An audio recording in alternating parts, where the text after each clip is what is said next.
What's up everybody? Dara here again.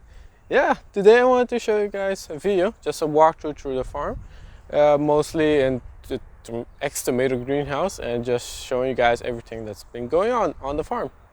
So that's kind of what the video is today. But before I started, I actually got an award for a Farmer of the Year from Santa Rosa.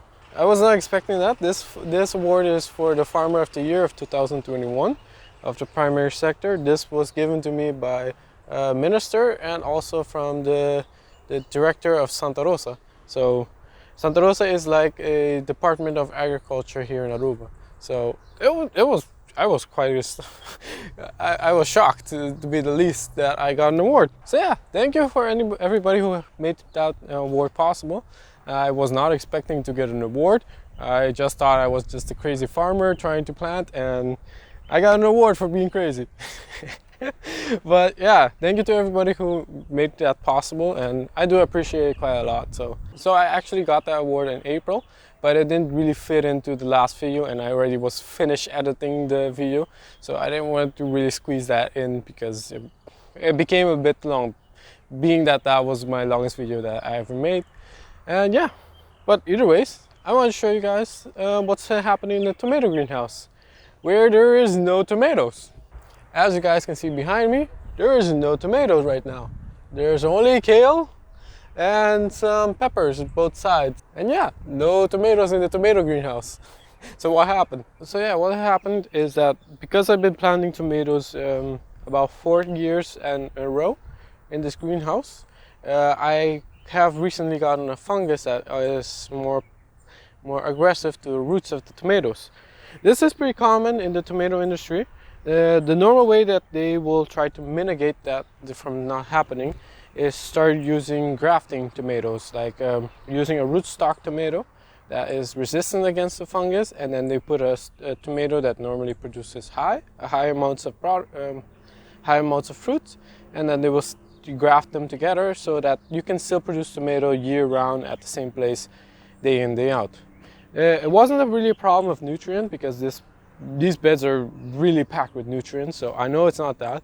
And I know from experience and talking to other growers, I know that probably would have been the problem, that because I grew 4 years of tomato in here, and I also wanted to start going grafting, but the graft seeds that I ordered that are pretty expensive did not really germinate, and that was kind of boring.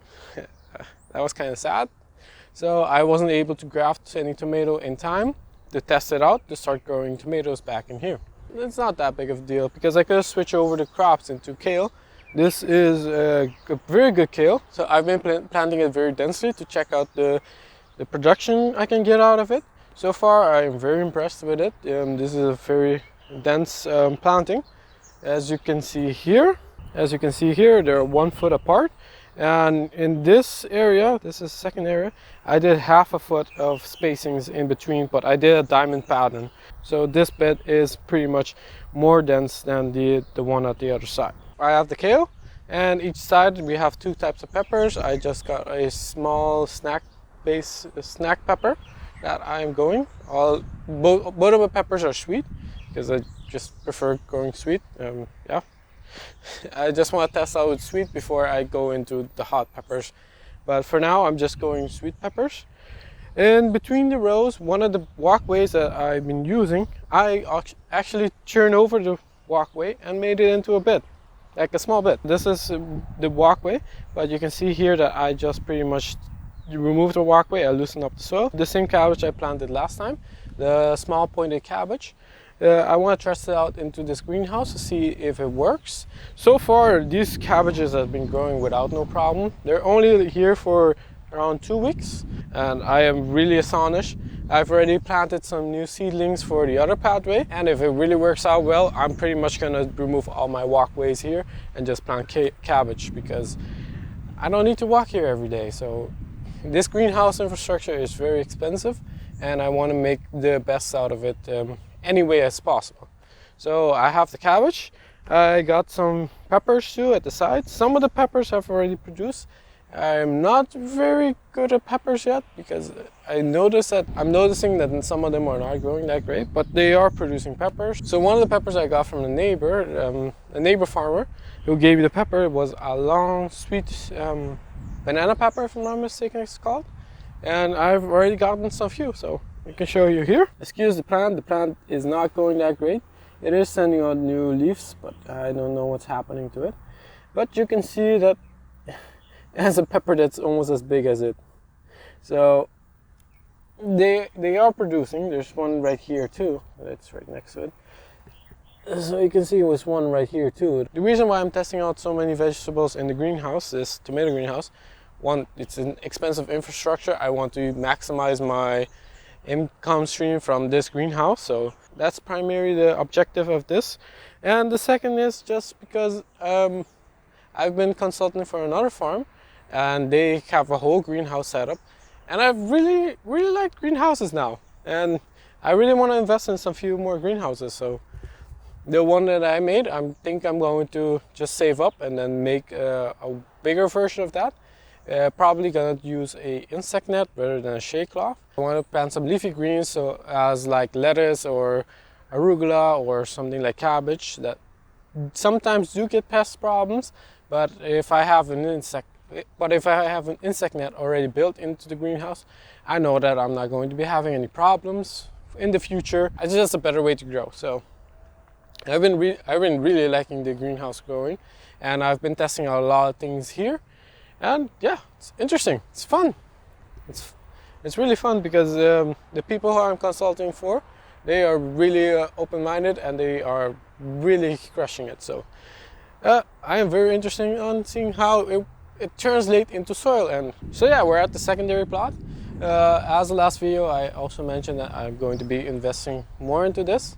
But lately, in the last month of May to the beginning of June, we've been getting a really 2 weeks straight of extreme heat, and that kind of discouraged me from really utilizing back this land. Right now I just have it open, but probably I'm going to be closing it down because I have a lot of projects. So yeah, I have a lot of projects that are going at the same time, and I do not think I can manage all of my projects and also this. So I think I'm just going to be closing this thing down.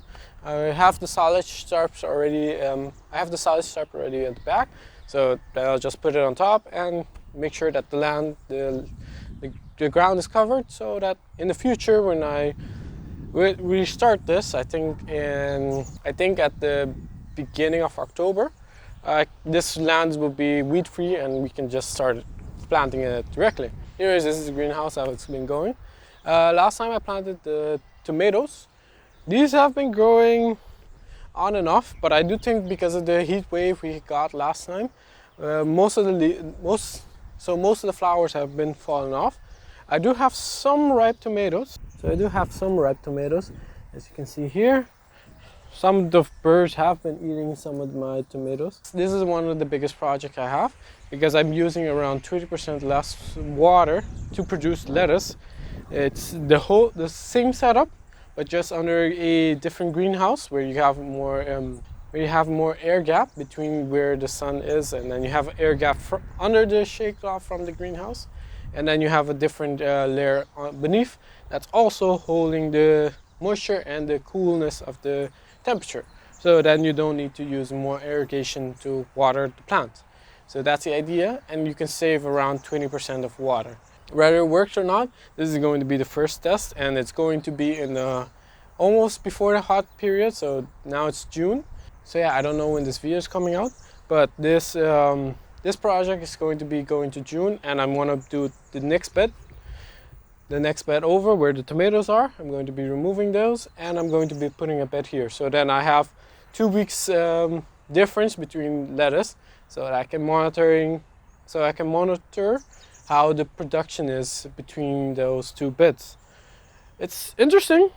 So far this is almost a week, and they've been growing really good. They have not they have not gone into shock. That was something nice that I noticed, because normally when I transplant lettuce onto the main plot, they do go into shock, but these ones have not gone into shock. They do not seem to be stressed yet, so I'm very curious about this now. And if it saves 20% of water, I'll let you guys know in the future. I think it's going to take a year before I can really guarantee that this thing works, because I need to work out all the kinks. But so far it's looking great, and I'm really curious on how it goes. So yeah, I think this is going to be the video. Right now at the end of the video I forgot that I needed the hat, but I don't really want to remake this video. It's going to be without a straw hat. But yeah, I hope you guys found this interesting, just looking around the farm and what I've been dealing with as of late. There's another video I want to make. I don't know if I have enough time to do it, to help people who want to try to germinate lettuce in the summer. I know there's not a really good video on it, on how to germinate lettuce. This is actually the old way that I used to do it. Right now I have a germination chamber, but I'm going to be showing you guys how I do it the old way, so that anybody who is interested in growing lettuce in the summer, there's a little cheat you can do that I used to do back in the day. It's not 100% sure, or it's more around 80% germination rate, but it's pretty good. So I'll probably make that in another video. It's going to take a little time for me to set it up, because I took it down and I'm not using it anymore because I have the germination chamber. So yeah, I'll see if I can do that, and I think that would be very interesting for people. In the next video is going to probably be in July. Yeah, probably the next video is going to be in July. So right in the summer, so anybody who is looking to grow lettuce in the summer could try that cheat. So yeah, I'm rambling again, but I think this is the end of the video. So peace, passa um bom dia.